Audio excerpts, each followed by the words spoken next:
दो दोस्त आपस में बातें करते हुए एक सहरा से गुजर रहे थे। बातों बातों के दरमियान अचानक दोनों के दरमियान किसी बात पे बहस होने लगी तो एक दोस्त ने दूसरे दोस्त के मुंह पे थप्पड़ मार दिया।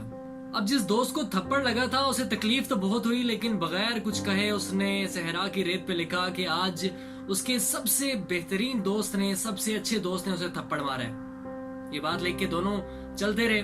दोनों चलते चलते अचानक एक जंगल में पहुंच गए जहां पे उन्होंने एक तालाब देखा। दोनों ने नहाने की नीयत से उस तालाब में छलांग लगा दी। अब हुआ ये कि जिस दोस्त को थप्पड़ लगा था वो डूबने लग गया। अब जिसने थप्पड़ मारा था उसने फटाफट से तैरते हुए अपने दूसरे दोस्त को डूबने से बचाया और तालाब से बाहर ले आया। तो जिस दोस्त को थप्पड़ लगा था उसने वहां पे एक पत्थर पे लिखा कि आज उसके सबसे अच्छे दोस्त ने उसकी जान बचाई है। तो जिस दोस्त ने पहले थप्पड़ मारा था उसने पूछा कि जब मैंने तुम्हें थप्पड़ मारा तो तुमने रेत पे लिखा, और जब मैंने तुम्हारी जान बचाई तो तुमने पत्थर पे क्यों लिखा?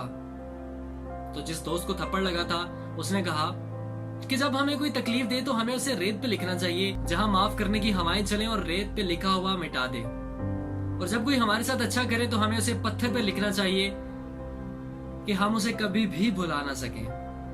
इसलिए अगर आपसे भी कोई नाराज है या आप किसी से नाराज हैं तो उसे मना लें या खुद मान जाएं। जिंदगी 4 दिन की है, इसे दूसरों के साथ हंस खेल के खुशियां बांट के गुजारें।